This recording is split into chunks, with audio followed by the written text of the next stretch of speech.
નમસ્કાર, weather analysis સાથે હું છું પાયલ અને ગુજરાતમાં ચોમાસું ક્યારે આવી રહ્યું છે એટલે ધીરે ધીરે હવે કોકણથી મહારાષ્ટ્ર તરફ ચોમાસું આગળ વધી રહ્યું છે। 15 તારીખની આસપાસ ગુજરાતમાં પ્રવેશે એવી સંભાવના છે।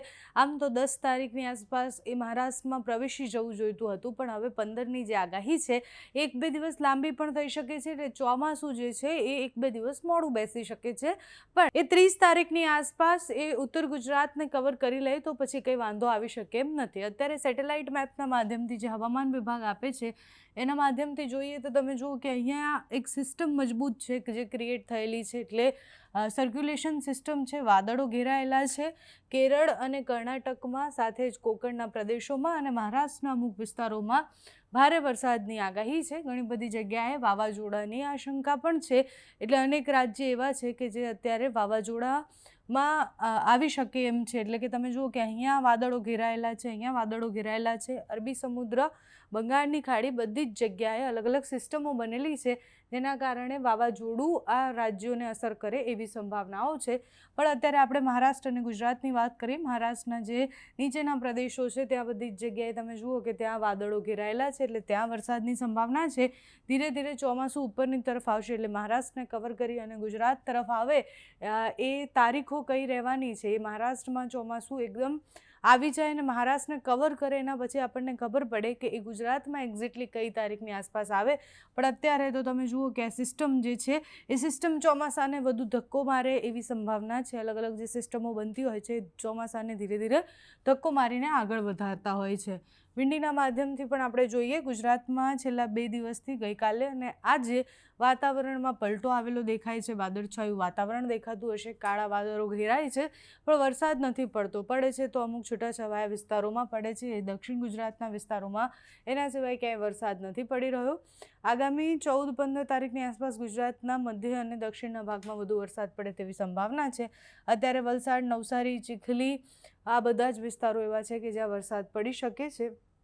એટલે એના સિવાય તમે જુઓ કે મધ્ય ગુજરાતના ભાગો પણ છે, એટલે ડેડિયાપાડા, નર્મદા, રાજપીપળાના વિસ્તારોમાં પણ વરસાદ પડે એવી સંભાવના છે। આ બાજુ ધોલેરા, અમદાવાદ, સુરેન્દ્રનગરમાં પણ વરસાદની આગાહી છે। આજના દિવસમાં એકદમ છૂટો છવાયો સામાન્ય મધ્યમ વરસાદ રહેશે, ભારે વરસાદની કોઈ આગાહી નથી।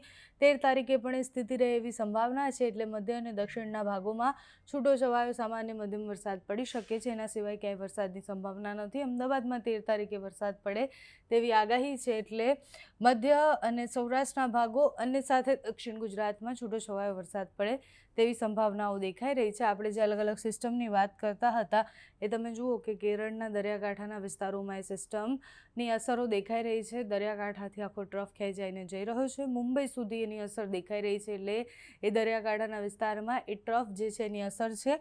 અહીંયા બનેલી એક સિસ્ટમ છે હૈદરાબાદ પાસે, અને સાથે જ બંગાળની ખાડીમાં અલગ અલગ સિસ્ટમો બની રહી છે, એટલે વિશાખાપટ્ટનમના દરિયાકાંઠાના વિસ્તારોમાં આ જે સિસ્ટમો બની રહી છે એની અસરો પણ થવાની સ્વાભાવિક છે। એટલે એક બાજુ આપણે એવું સારું પણ માની શકીએ, કારણ કે જ્યારે બંને તરફથી પવન, એટલે પશ્ચિમ અને પૂર્વ બંનેના પવનો ખૂબ જરૂરી હોય છે, અને જ્યારે બંગાળની ખાડી અને અરબી સમુદ્ર બંને એક્ટિવ છે, બંને જગ્યાએ અલગ અલગ સિસ્ટમો બની રહી છે, હલચલ છે, એનો મતલબ એવો છે કે ધીરે ધીરે આપણા સુધી જ્યારે વરસાદ પહોંચે ગુજરાત સુધી અને મહારાષ્ટ્રમાં પણ સંભવિત રીતના એ સારો એવો વરસાદ પડી શકે એવી સંભાવના છે। એટલે ચોમાસાની એન્ટ્રી જે છે એ જ સારી એવી થશે એવી આગાહી કરવામાં આવી છે।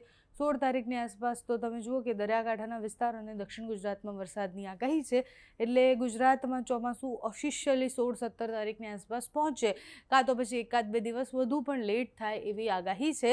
અત્યારે તો મહારાષ્ટ્રમાં ચોમાસું કેવી રીતના પ્રવેશે છે અને આગળ વધે છે એના ઉપર નજર રહેવાની છે।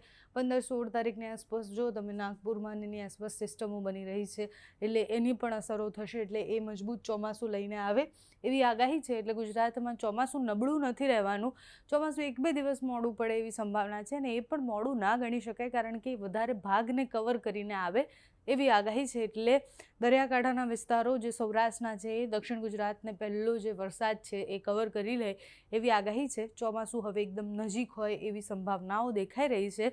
તમારે ત્યાં કેવું વાતાવરણ છે અમને કમેન્ટ્સમાં જણાવજો। અત્યારે આ વિડીયોમાં બસ આટલું જ। જો તમે અમને યુટ્યુબ પર જોઈ રહ્યા હોય તો સબસ્ક્રાઈબ કરજો, ફેસબુક પર જોઈ રહ્યા હોય તો ફોલો કરજો, અમારા વિડીયોને લાઇક અને શેર કરજો।